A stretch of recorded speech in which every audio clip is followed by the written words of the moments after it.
All right, hello everybody. It is time. The last chapter. This is it, chapter 12 of Murray Rothbard's America's Great Depression. And even though it's a very short chapter, it's dense notes-wise, 3 pages, because of all the statistical bits that he gets into here. Because what he does in this chapter, basically, number one, is he explains how Hoover was completely unapologetic about his role in lengthening and deepening the Depression. And it also kind of gives a overview of how bad things actually got. And for that reason, there's a lot of little like, oh, this went down by this much, this went up by this much stuff in here that is going to take a little time to go over, but it is pretty important. So let's go through it.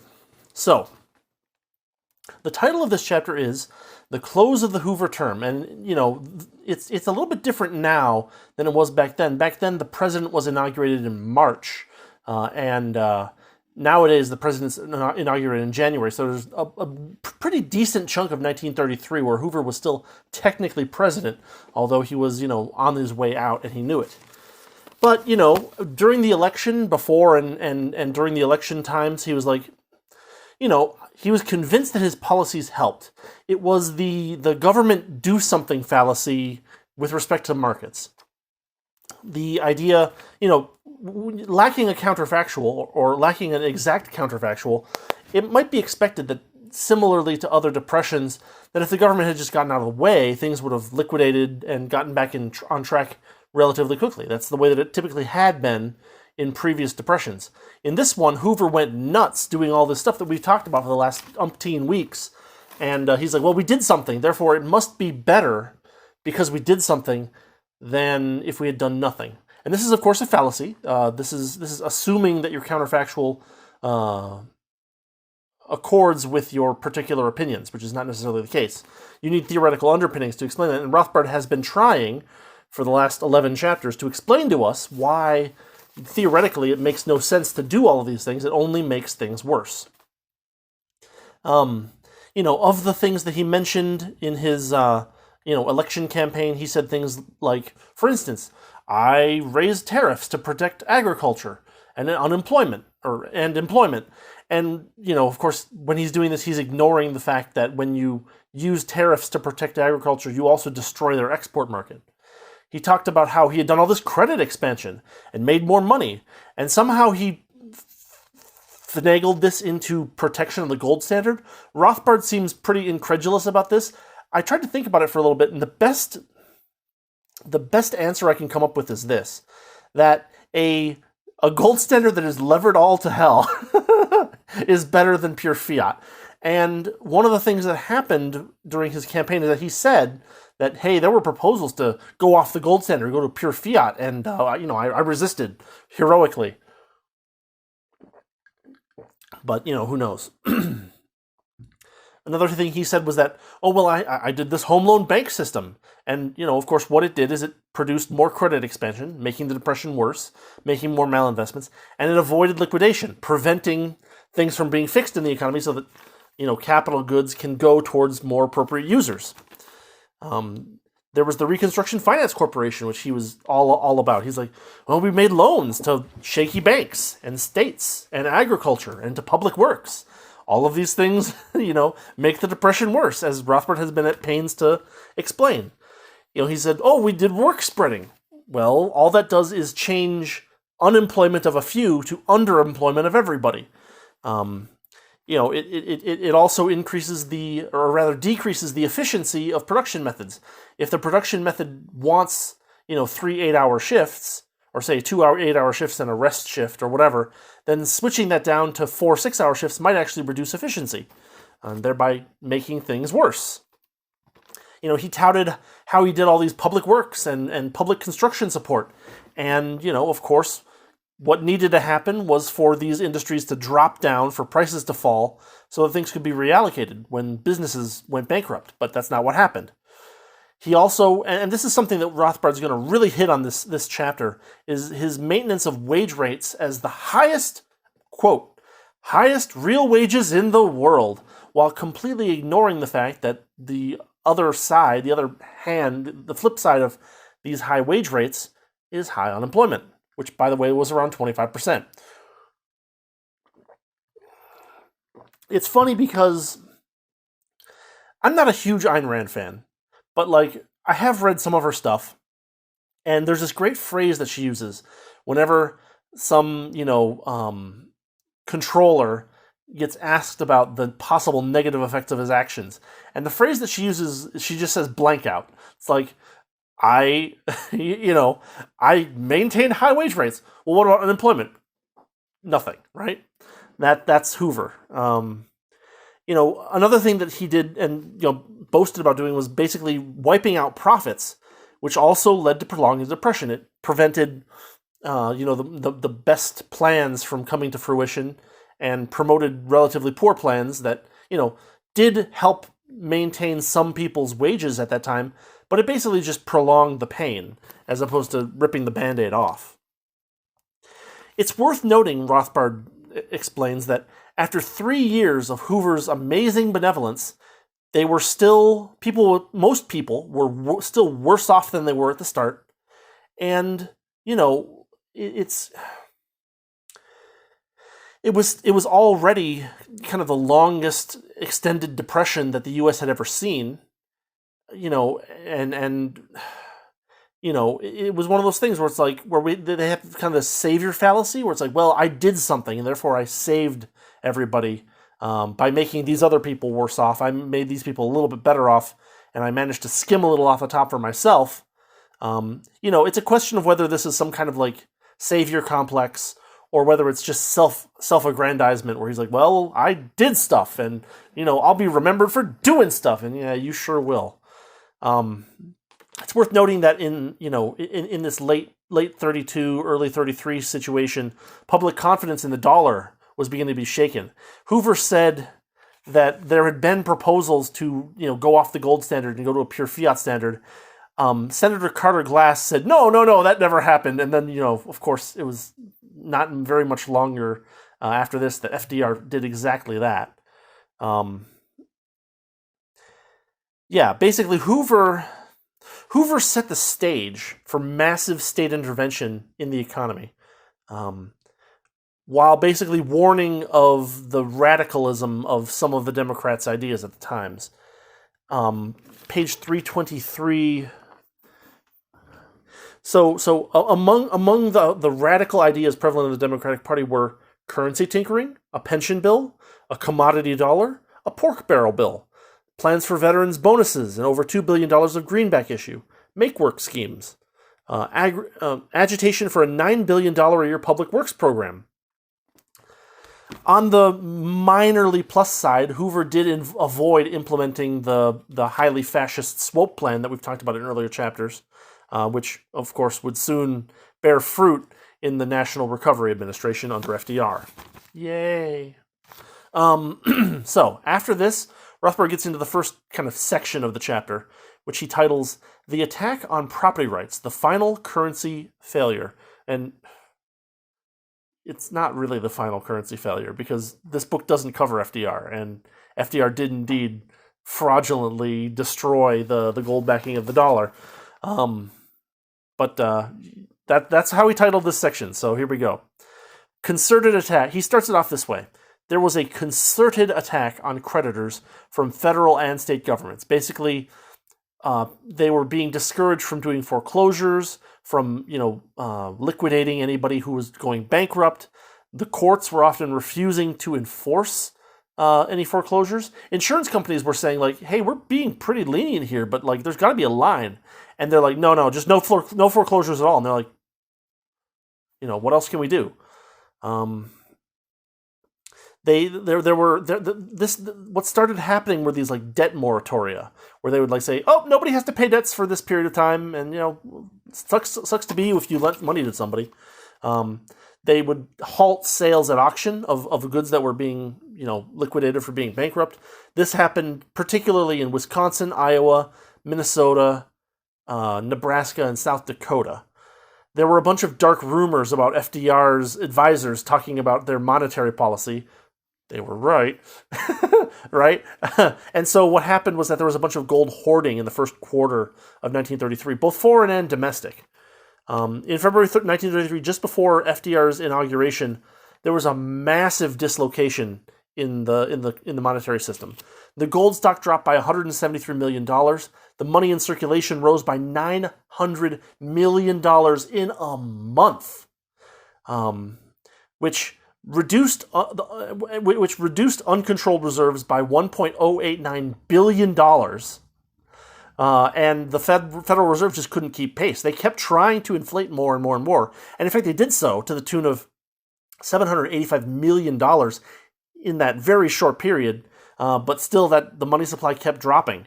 It's worth noting that there were 4,000 bank failures in 1933, mostly in the first quarter. So, there was just this massive loss of banks in the first quarter. And if we go back to the last chapter, you might recall that Rothbard gave numbers for previous years, right? 4,000, mostly in the first quarter of 33. 1929, or the 1920s average was 700 a year. In 1930, it was 1,350. In 1931, it was 2,293. In 1932, it was 1,453. 1933, first quarter, nearly 4,000. And of course, the amount of assets that those banks had on deposit was something ridiculous. It was, $3.6 billion in deposits. It's worth emphasizing here that this was not, that a bank run is not some kind of monstrous thing that the people can do that is so mean of them. What a bank run is people coming in and saying, this money that I have deposited with you is my property and I'm claiming it because I don't trust you with it. To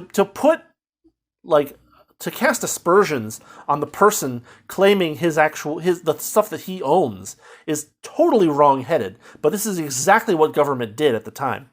What ended up happening is that they started doing these bank holiday things where they would say, okay, well, the bank doesn't have to give out any deposits for the next day or tomorrow or the day after or the day after.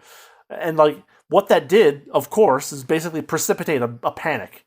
They're like, oh, they're going to take my money. I need to get it out of there as quickly as possible, and that has to be my top priority until it either is gone or until I have it in my hands. And of course, that panic precipitated more holidays. It's worth noting that in a fractional reserve system, these banknotes are money substitutes that are revealed when confidence wanes. This is one of those things that, personally, I think Rothbard takes it a little too far, but he's making a really good case here for fraud because it's one thing to say that the people know that they're money substitutes, but in this case, that was not what was going on. The people believed that the banks had their money and that they could get it out, and they didn't understand that there was a fractional reserve system that was basically making most of their money not there for them to pick up if they needed it. And so, there definitely was, or you could definitely make a much better case that fractional reserve banking is fraudulent when the people don't know that it's a fractional reserve system, or they're not properly educated in that area. This is a big deal, right? It basically gives bankers the opportunity to steal a bunch of your money, say 90% of it, because they made bad investments, and they get protected by the government from the consequences of that, and you lose your freaking deposits. It's worth noting, page 327, these bank holidays and these deposit moratoria or withdrawal moratoria were rammed through as laws, because what they wanted to avoid was letting the people know what was going on, because they were well, if people know that this is actually happening, we're going to have a giant panic, as indeed they did. But let me just read this real quick, because Rothbard has a pretty good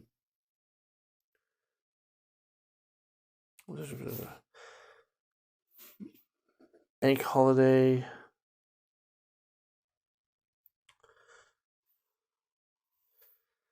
Okay, Governor Ritchie of Maryland declared a 3-day bank holiday on February 24th. On February 27th, the member banks of the Cleveland Clearinghouse Association decided arbitrarily to limit withdrawals from all their branches, and no state officials acted to stop this blatant infringement on property rights. This is followed by Akron and Indianapolis banks. February 27th, Ohio, Pennsylvania, Delaware legislatures authorized the state banking officials to restrict the right of withdrawal of deposits.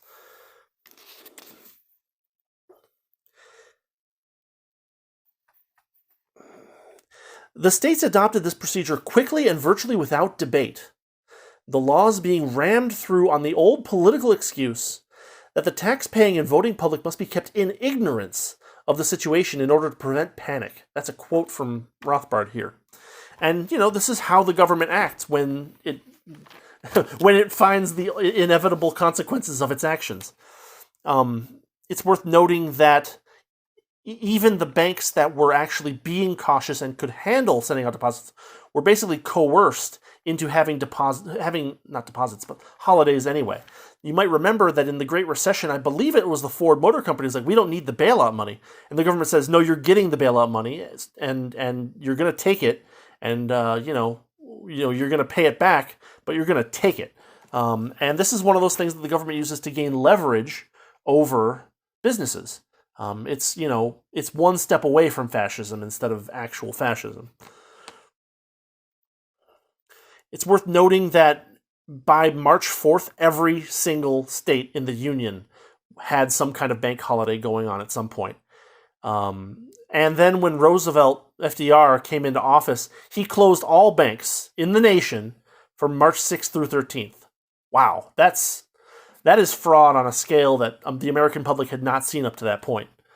And in addition to closing the banks, he issued threats against quote-unquote gold hoarders, where it's like, well, but I own it. It's mine. It's my gold. No, it has to go in the bank. If it's not in the bank, you're a bad person, and we're going to do something. Which, of course, is ominous to the fact that Roosevelt was going to steal all the gold in just another year or two. Now, when you have this kind of currency crisis going on, there are two ways that you can go. Number one, the laissez-faire route.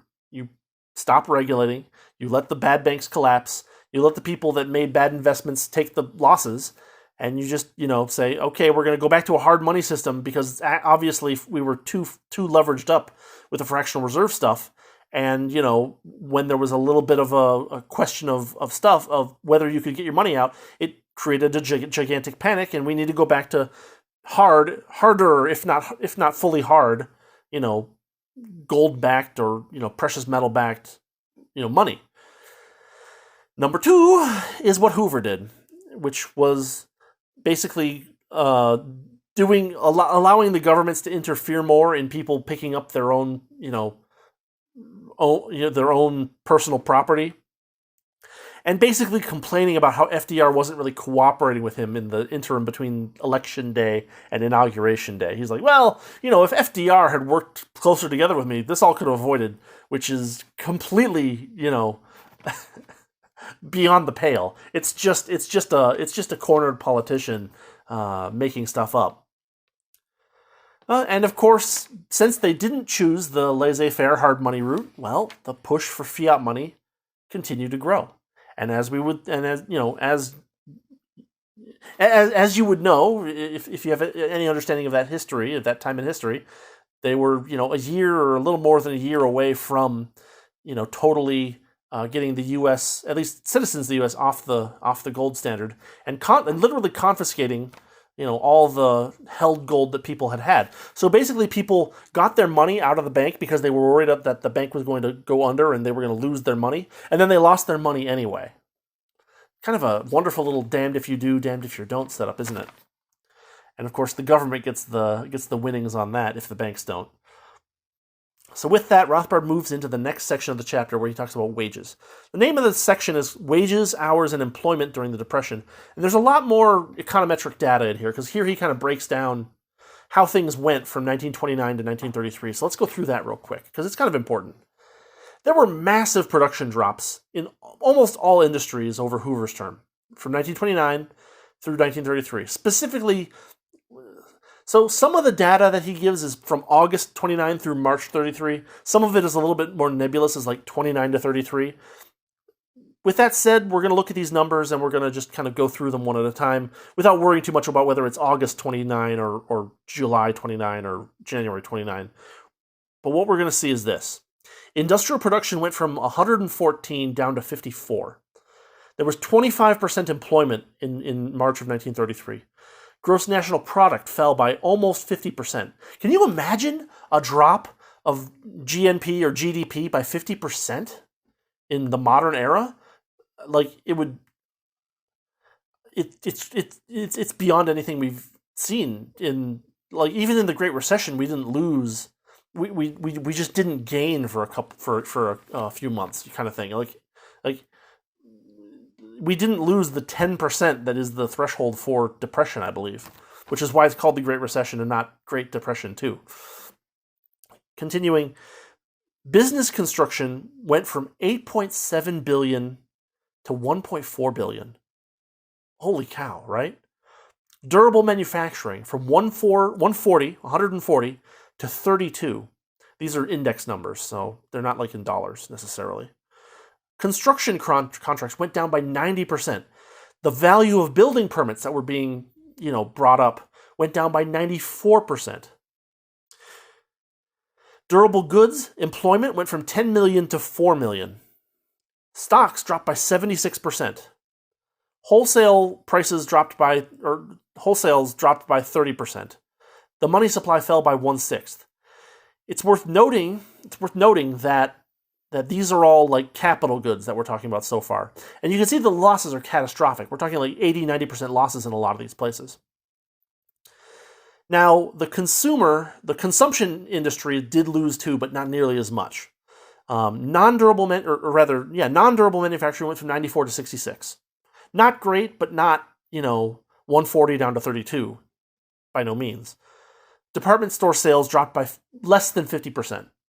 Bad, but not 90% catastrophic. Consumer good employment in consumer good industries went from 15 million to 13 million. So again, losses, but like not crazy losses. It's worth noting that total wage rates overall dropped only 23%, which was actually less than the wholesale price rates dropping 30%, right? So actually, net, people's wages still went up as long as they managed to actually stay employed for the same number of hours. Now from here, Rothbard moves into a study by Sol Shaviro, which is unfortunately an unpublished dissertation of his, which means that I could not find a copy of it on the internet. It is a master's thesis from Columbia University, and probably the only place you're going to be able to find this is by physically going to Columbia University, being a member of Columbia University and asking for this thing, because it's likely that after all this time, it's probably in like barely accessible like library storage. And so like, I don't know. We're going to have to kind of trust Rothbard on this because it's going to be really hard to find an actual copy of this. And of course, it was written back in the days when, nobody could just like say, hey, here's my dissertation, I'll put it up online. Anyway, based on the Shaviro study, wage rates actually held up pretty amazingly during this period. They held up monetarily in nominal terms until the second half of 1931, which is, about 2 years. And then they started to decline in a monetary sense, but not in a real sense. They still were falling slower than prices were falling. And so the actual buying power of the wages were still increasing. Now, the Keynesians predicted that when wages started to fall, prices would start to fall faster. And that didn't happen. That's something that Rothbard notes, and that's another, nail in the coffin of Keynesian theory. In fact, what happened was that the businessmen were convinced and cajoled by government, coerced a little bit, into keeping money wages up as high as possible. But of course, what this ended up doing was penalizing people according to their abilities. The hardest workers, the most efficient workers, were penalized the most, and the people who were the least efficient or who had taken on voluntarily the most voluntarily assumed needs were being subsidized the most. It's a very unfair incentive structure, basically, which doesn't encourage people to work any harder. It's worth noting that while wage rates stayed high, what fell was hours worked. And so even though your dollars per hour, even in real terms, was actually going up, the number of hours that you were going down at a faster rate. It's like, imagine that you were working an 8-hour shift, and then your wage rate stayed constant, but you went to a 6-hour shift instead. You lose 25% of your wages just because you're working fewer hours. And then, of course, you can't get other employment because everybody is looking for more employment as well. So it was a very dark time for people where, it became very hard to make ends meet, not because you weren't making money, but because you weren't able to actually get work for a significant period of time out of the day. You just didn't have enough people wanting to employ you in order to keep yourself afloat. It's worth noting, Rothbard notes that, man, if you were a progressive, 1932 and 1933 were your years. I mean, they always talk about,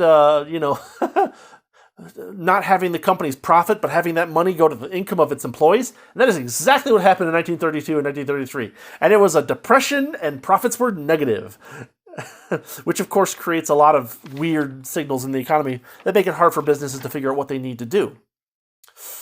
Another point here that is kind of interesting over on page 335 is that Rothbard notes here that unions were making wages sticky. That is the thing that does happen. And, this is one of those Keynesian things that, wages are sticky, and so we need to fix sticky wages. How do we fix sticky wages? More government policy. Their typical policy for dealing with sticky wages is inflation. Basically, make those sticky wages in real terms fall over time so that if they need to fall in real terms, that can happen. The problem with the Keynesian solution, and this is kind of my analysis, is that sticky wages, if sticky wages are the result of union action, even voluntary union action per se, this is a localized problem that the market can solve. If the unions demand too high of wages and the businesses can't deal with it, either the business collapses or the union contracts fail, right? In modern American union stuff, you can't just fire the union people. There are laws against that, which means it's not actually a market phenomenon. There's always some coercion going on with unions these days, but it's still a localized problem that markets will eventually solve. The Keynesian solution, namely inflation, turns this localized market-solvable problem into a massive systemic problem that not only hurts everybody, union or not, but it also creates the boom and bust cycle. And so, the fact that the Keynesians say that wages are sticky, and the fact that you can find data that admit that wages are sticky in certain circumstances, does not mean that the Keynesian prescription for how to solve sticky wages is the correct answer. So just a little aside from my own economic understanding. It's worth noting that these share work policies really did exacerbate unemployment. On page 355, no, it can't be page 355, 335. I must have written that down wrong.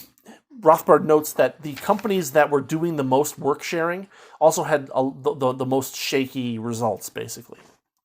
Let's see if I can find the actual quote.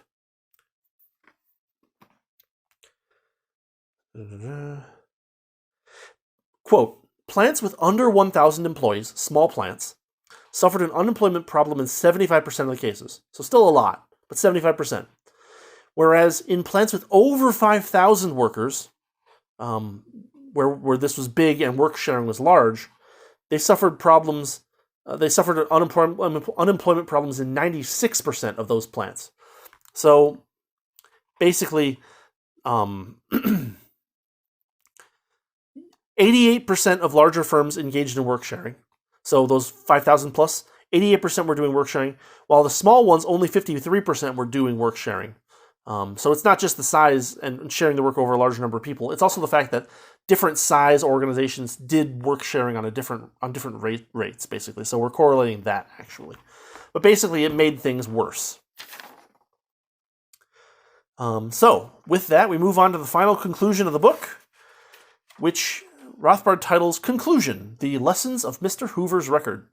Number 1, quick, decisive action. Hoover did do quick and decisive action.